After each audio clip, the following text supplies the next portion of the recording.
በስመ አብ ወወልድ ወመንፈስ ቅዱስ አሐዱ አምላክ አሜን። የተወደዳችሁ የልዑል እግዚአብሔር ቤተሰቦች የእናታችን የቅድስት ድንግል ማርያም የአስራት የቃል ኪዳን የበረከተ ልጆች የጻድቃን የሰማዕታት ወዳጆች በወደደንና ባፈቀረን በልዑል እግዚአብሔር ፍጹም ሰላም እላችኋለሁ። እንደምን ዋላችሁ? እንደምን ለይሳ ደረሳችሁ? አሜን። እንደ ኃጢአታችንና እንደ በደላችን ብዛት ሳይሆን እንደ ምሕረትና እንደ ቸርነቱ ተመልክቶ እስከዚህ ሰዓት ያደረሰን የአባቶቻችን አምላክ ልዑል እግዚአብሔር ስሙ የተመሰገነ ይሁንልን። እርሱን ጠርተን እርሷን የማንተዋት ንጽሕተ ንጹሐን ቅድስተ ቅዱሳን ቅድስት እናታችን ድንግል ማርያም ዘላለማዊ ስሟ የተመሰገነ ይሁንልን። እንግዲህ እንደ እግዚአብሔር አምላካችን መልካምና በጎ ፍቃድ ዛሬ የምንማማረው መጋቢት 5 ቀን የጻድቁ አባታችን የአቡነ ገብረ መንፈስ ቅዱስን ዓመታዊ ክብረ በዓል በታላቅ ድምቀት እናከብራለን። ይህንን ክብረ በዓል ስለምንድን ነው የምናከብረው? በዚህ ዕለት ምን የተደረገበት ዕለት ስለሆነን የሚለውን እንደ እግዚአብሔር አምላካችን መልካምና በጎ ፍቃድ ዛሬ አጠር አድርገን እንማማራለን። እንግዲህ የሚያስተምረን እግዚአብሔር ነው፣ የሚመክረን እግዚአብሔር ነው፣ የሚገስጸን እግዚአብሔር ነው። እርሱ በመካከላችን ተገኝቶ የጎደለውን አሟልቶ የተጣመመውን አቃንቶ በአፈ መላእክት አርሞ ያስተምረን ይመክረን ይገስጸን ዘንድ የእርሱ መልካምና በጎ ፍቃዱ ይሁንልን።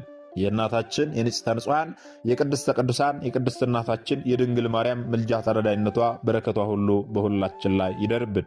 እንግዲህ ወደ ዛሬ ትምህርታችን ስንገባ ታዲያ መጋቢት 5 ቀን የጻድቁ አባታችን የአቡነ ገብረ መንፈስ ቅዱስን ዓመታዊ ክብረ በዓል በታላቅ ድምቀት እናከብራለን ብለናል።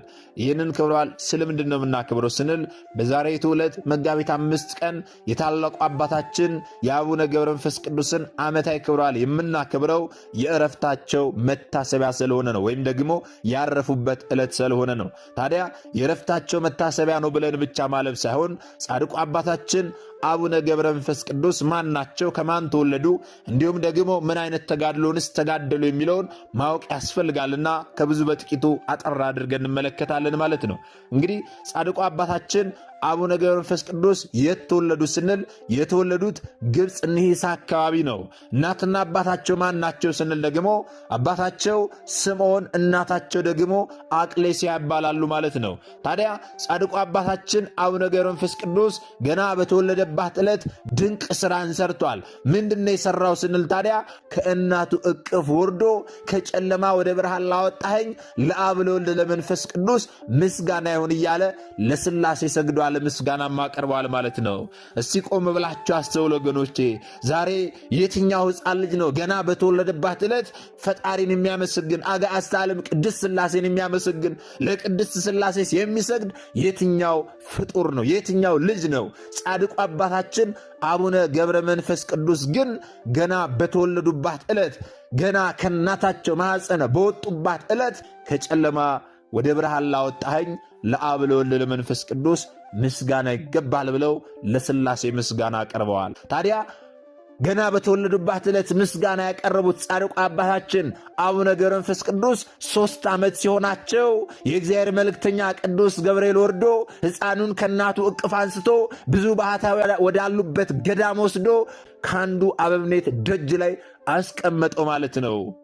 ታዲያ ወደ አበምኔቱም ወደ አባ ዘመደ ብርሃንም ገብቶ ስለ ሕፃኑ እግዚአብሔር ያዘዘውን ነገር ሁሉ ነገረው።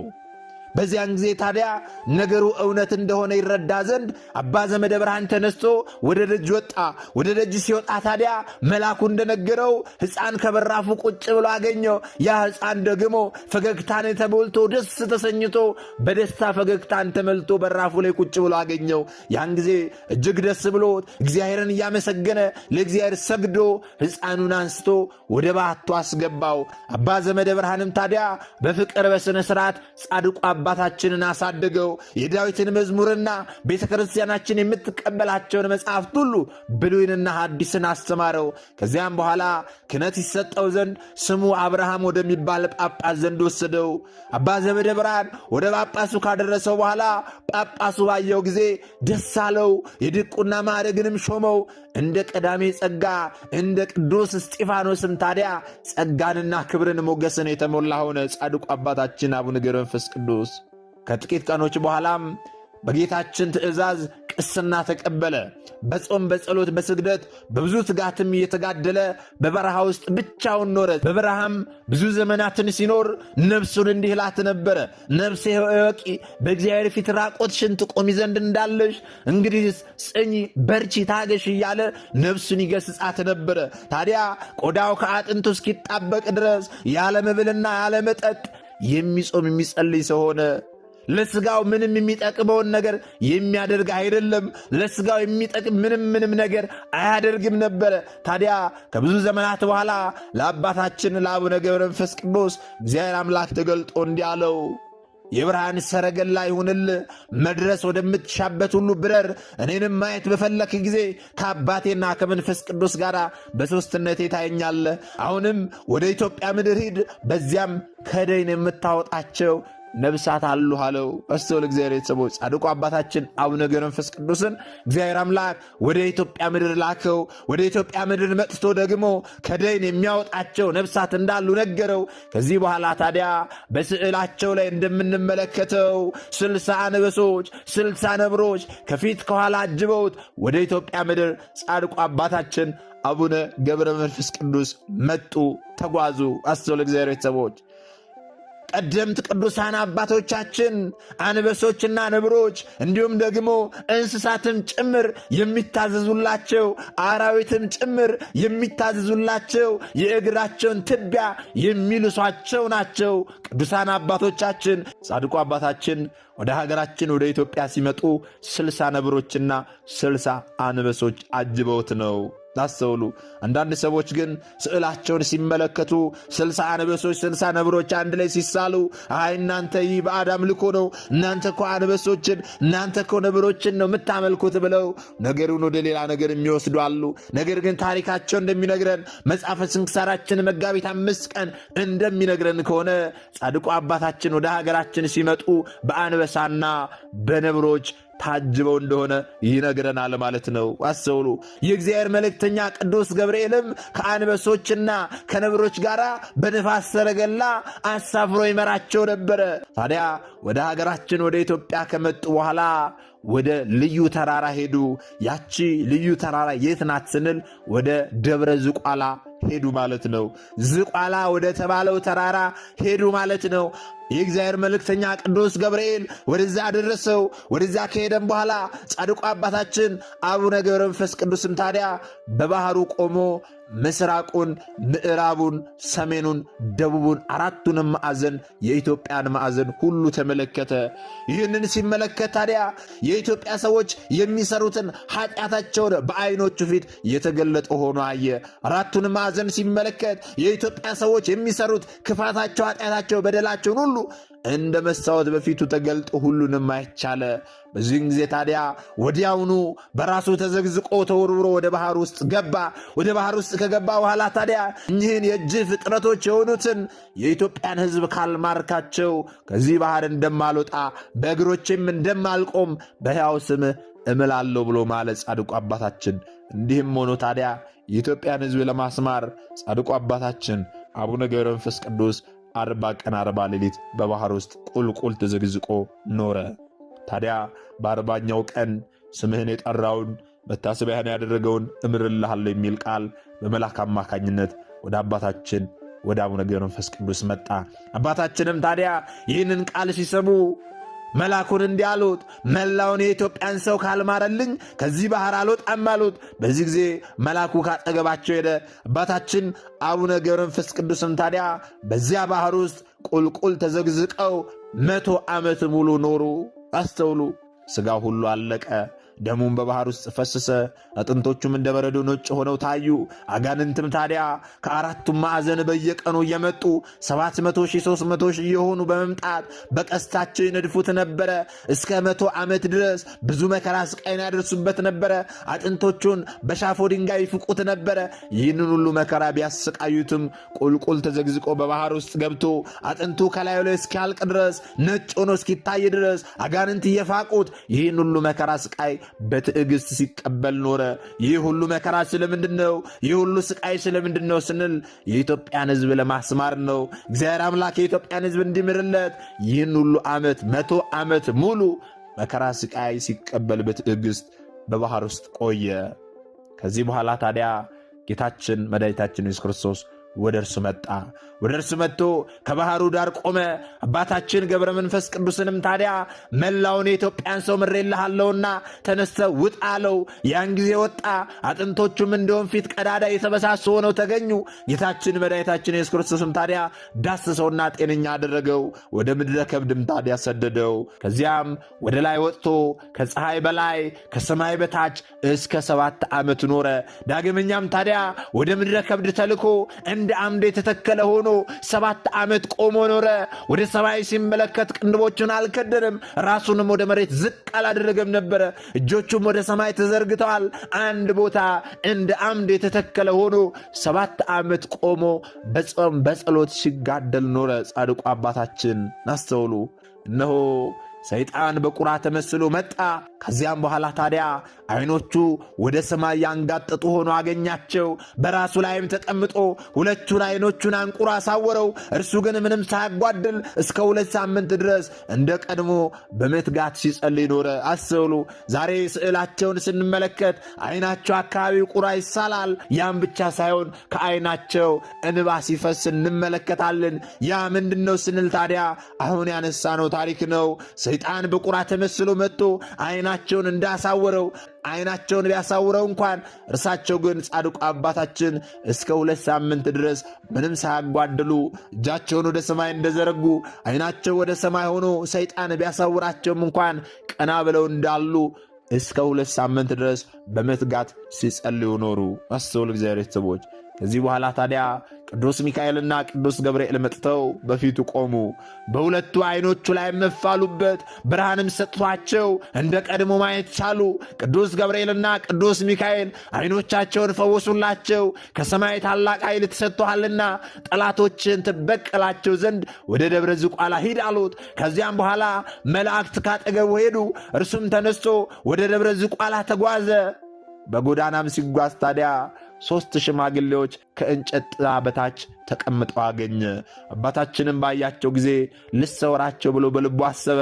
እነርሱም ታዲያ ፈጥነው በእግዚአብሔር ዙፋን ተማጥነናሃል፣ 3ታችንንም በጀርባህ እያዘልክ አንዳንድ ምዕራፍ ሸኘን እንጂ እባክህ አትተወን ብለው ተማጸኑት። በዚያን ጊዜ ሁሉንም ሊወስዳቸው ወደ እነርሱ በቀረበ ጊዜ ሁለመናቸውን ሽበት የከበባቸው የደከሙ ሽማግሌዎችን አገኛቸው። ከዚህም በኋላ አንደኛውን አንስቶ በጀርባው አዘለው፣ ወደ 1 ምዕራፍም አደረሰው። ሽማግሌውም ታዲያ ከዚህ አሳርፈኝ፣ አንተ ደክመሃል፣ የማትበላ የማትጠጣ ስለሆን ካለው። አባታችንም ሽማግሌ ሆይ በምን አወከኝ አለ። ሽማግሌውም ሂድ ባልንጀሮችን አምጣልኝ አለ። ተመልሶ 2 ወዳሉበት ደርሶ ሁለተኛውን ሽማግሌ በጀርባው አዝሎ ወደ ቀደመው ሽማግሌ አድርሶ አብሮ አስቀመጠው። 3ኛም ተመልሶ 3ኛውን ሽማግሌ አዝሎ 2 ወዳሉበት አድርሶ በአንዱነት አኑራቸው። አባታችን ገብረ መንፈስ ቅዱስም ታዲያ እነዚያን አረጋውያን እናንተ ከወዴት ናችሁ? መዓዛችሁ ልብ ይመስጣል፣ እጅግ ደስ ያሰኛል አላቸው። እነርሱ ግን ተነስተው ቆሙ። 1 ሲሆኑ 3፣ 3 ሲሆኑ 1 መሆናቸውን ገለጡለት። የአባቶቻችን አለቃ ቅዱስ አብርሃም እንደተመለከተ እንዳየ ጻድቁ አባታችን አቡነ ገብረ መንፈስ ቅዱስም የሥላሴን አንድነትና ሦስትነት ተመለከተ። እነዚህ አረጋውያን ፊታቸው ተንቦገቦገ፣ ከፀሐይ ከመብረቅ ብልጭታም 7 እጅ በራ። አባታችንም በምስጢራት ጎርፍ የተዋጠ ሆኖ ፈራ፣ ተንቀጠቀጠ፣ በምድር ላይም ወደቀ፣ ሕልምንም የሚያልም መሰለው። ከዚያም ጌታችን አባታችንን አነቃውና 100 ዓመት ያህል ሥጋህን ሲነድፉ አጥንቶችን ሲፍቁ የኖሩትን አጋንንትን ታጠፋቸው ዘንድ ወደ ዝቋላ ተራራ ውጣ አለው። ያስተውሉ። የኢትዮጵያን ሕዝብ ካልማርክልኝ ብሎ 100 ዓመት ሙሉ ቁልቁል በባህር ውስጥ ተዘግዝቆ ሲጸልይ ሳለ በዚያ ጊዜ እየመጡ ሲነድፉት የነበሩትን፣ ሲያሰቃዩት፣ ሲሳለቁበት የነበሩትን አጋንንትን ያጠፋቸው ዘንድ ወደ ዝቋላ ተራራ ውጣ ሂድ አለው። እኔ እንደወሰድኩ ባለማወቃቸው በባህር ውስጥ አለ በማለት በትዕቢት ላይ ናቸው። ስለዚህ 7ቱ ሊቃነ መላእክት ይረዱሃል፣ መባረክትን በፊት በኋላ ሆነው ይከተሉሃል። ስለዚህ ወደዛ ወደ ዝቋላ ተራራ ሂድ አለው። ያን ጊዜ ጻድቁ አባታችን በመብረቅ ላይ ተጭኖ በረረ። እነዚያ አጋንንት ወዳሉበት ቦታ ወረደ። ደመናትም ከበቧቸው፣ መላእክትም በእሳት ሰይፍ መተሯቸው፣ በመብረቅም ማጨዷቸው፣ አመድም ሆነው በነፋስ በተኗቸው። የእነዚያም አጋንንት ቁጥራቸው 700,000 ከ1,000 ነበረ። አስተውሉ። ከዚህ በኋላ ታዲያ ጌታ ክርስቶስን የካዱ ወዳሉበት ወደ ምዕራብ አገር ወሰደው።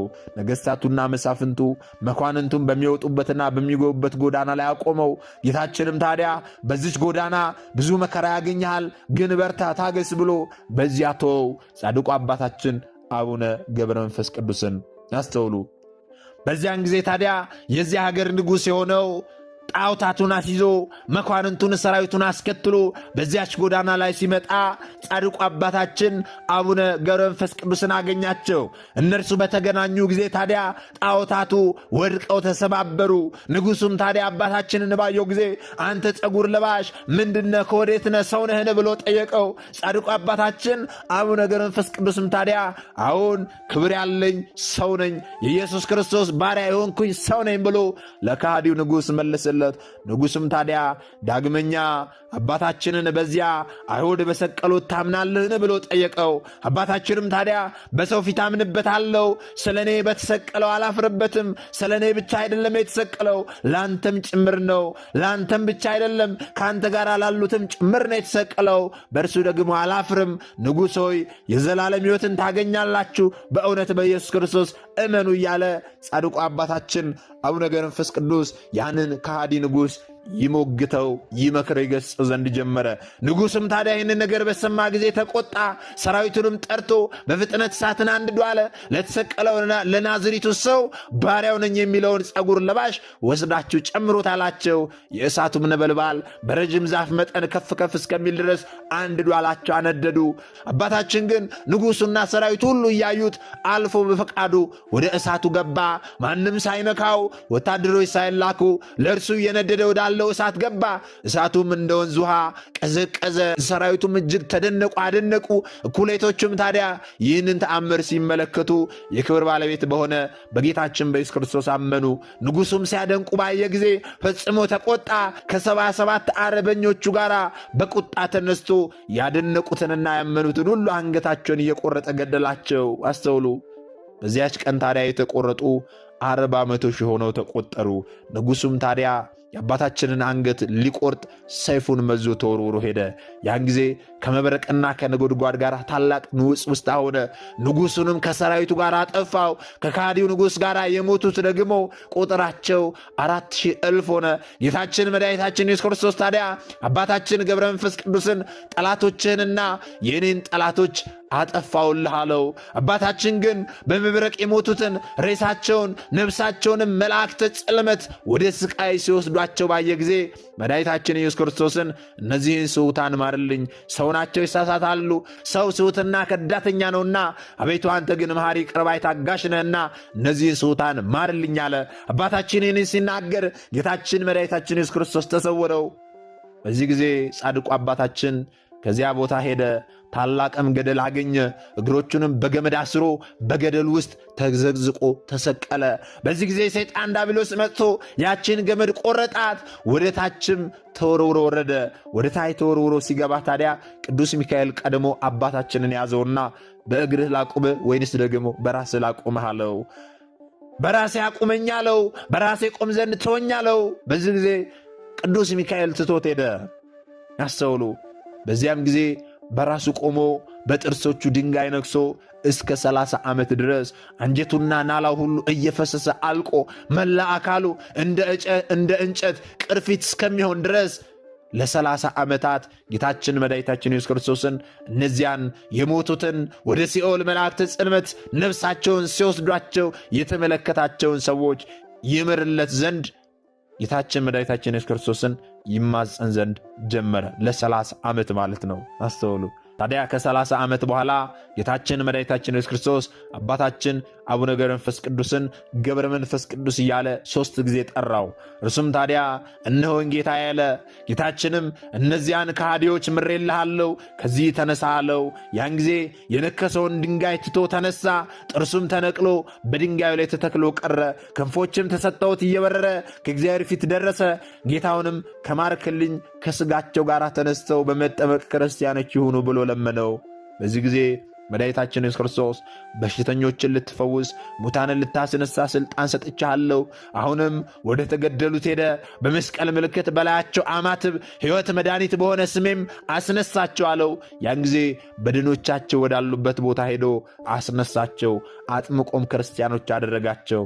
ከዚህም በኋላ ከእነርሱ ዘንድ ሄደ። ከዚህ በኋላ ታዲያ ከዚህ ዓለም የሚለይበት ቀን በቀረበ ጊዜ እነሆ የክብር ባለቤት ጌታችን መድኃኒታችን ኢየሱስ ክርስቶስ ተገለጠለትና እንዲህ አለው። ስሙን ለሚጠራና መታሰቢያውን ለሚያደርግ እስከ 15 ትውልድ ድረስ የምህረት ቃል ኪዳንን ሰጠው። አስተውሉ። የዕድሜውም ዘመናት ታዲያ 562 ሲሆን በሰላም በፍቅር በዛሬው ዕለት መጋቢት 5 ቀን አርፏል ማለት ነው ጻድቁ አባታችን አቡነ ገብረ መንፈስ ቅዱስ። ስለዚህ ዛሬ መጋቢት 5 ቀን ስለምንድን ነው የምናከብረው ስንል ጻድቁ አባታችን አቡነ ገብረ መንፈስ ቅዱስ ያረፉበት ዕለት ስለሆነ ነው። የጻድቁ አባታችን የአቡነ ገብረ መንፈስ ቅዱስ ተአምራታቸው፣ ትሩፋታቸው እንደ ሰማይ ከዋክብት የበዛ ነው። በእኔ አንደበት ተዘርዝሮ ተነግሮ የሚያልቅ አይደለም። ነገር ግን ለመማማር ያህል ብቻ ከብዙ በጥቂቱ ይህንን አጠር አድርገን ተመልክተናል ማለት ነው። ስለዚህ እኔና እናንተ የተማርነውን የሰማነውን ደግሞ ላልተማሩ ላልሰሙት ወንድሞቻችን ማሰማት መንፈሳዊ ግዴታችን ነውና የተማራችሁትን አስተምሩ፣ ያወቃችሁትን አሳውቁ ላላወቁት ወንድሞቻችን። ምክንያቱም እኔና እናንተ የተማርነውን አስተምረን ቢሆን ያወቅነውን አሳውቀን ቢሆን ኖሮ ማንም ሀብተወልድና ስመ ክርስትና ሰጥታ ማተባ አንገቱ ላይ ካሰረችበት ከቅድስት ቤተክርስቲያን ወጥቶ ወደ ሌሎች የሃይማኖት ተቋማት ባልሄደ ባልገባ ነበረ። ነገር ግን እኔና እናንተ የተማርነውን ስለማናስተምር ያወቅነውን ስለማናሳውቅ ብዙ እህቶቻችንና ወንድሞቻችን እየሳቱ ነው ያሉትና የሳቱትንም ለመመለስ ያሉትንም ለማጽናት አሁን ላይ የተማርነውን ወደፊትም የምንማረውን የቤተክርስቲያናችንን አስተምሮ ልናስተምር ያስፈልጋል ማለት ነው። ይህን እንድናደርግ ደግሞ እርሱ አምላካችን መድኃኒታችን ኢየሱስ ክርስቶስ ይርዳን። ምናልባት ደግሞ ዛሬ ገና ወደዚህ መንፈሳዊ ቻናል የመጣችሁ ሰዎች ካላችሁ ከዚህ በፊት የተማማርነውም ከዚህ በኋላ የምንማማረውም መንፈሳዊ አስተምሮች ወደ እናንተ እንዲደርሱ ከፈለጋችሁ ሰብስክራይብ አድርጋችሁ የደውል ምልክቱን መጫን ይኖርባችኋል። ምክንያቱም ይህ ቴክኖሎጂ ያመጣው ስርዓት ነው፣ እኔ ያልኩት አይደለም። ይህንን ካደረጋችሁ ዕለት ዕለት ከዚህ የሚለቀቁ አስተምሮች ወደ እናንተ ይደርሳሉ። ይህንን ካላደረጋችሁ ደግሞ ዛሬ እንዳጋጣሚ እነን አስተምሮች ሰምታችሁ ሊሆን ይችላል፣ በቀጣይ ከዚህ የሚለቀቁ አስተምሮች ወደ እናንተ አይደርሱም ማለት ነው። ስለዚህ ወደ እናንተ እንዲደርሱ ከፈለጋችሁ ሰብስክራይብ አድርጋችሁ የደውል ምልክቱን መጫን ይኖርባችኋል ማለት ነው። እግዚአብሔር አምላካችን እስካሁን ሰዓት ጠብቆ ያስተማረን መከረን ይገሰን። የአባቶቻችን አምላክ ልዑል እግዚአብሔር ስሙ የተመሰገነ ይሁንልን። የሰማነውን በዝነ ልቦናችን ያሳድርብን። ሰሚዎች ብቻ ሳንሆን በሰማነው ቃል 30 60 100 ያመረፍራፍተን ዛሬ ስሙ ቀዳሾች ነገ ደግሞ የመንግስት ወራሾች ያደርገን ዘንድ እርሱ መልካምና በጎ ፈቃዱ ይሁንልን። ወስብሐት ለእግዚአብሔር ወለወላዲቱ ድንግል ወለመስቀሉ ክቡር። ይቆየን።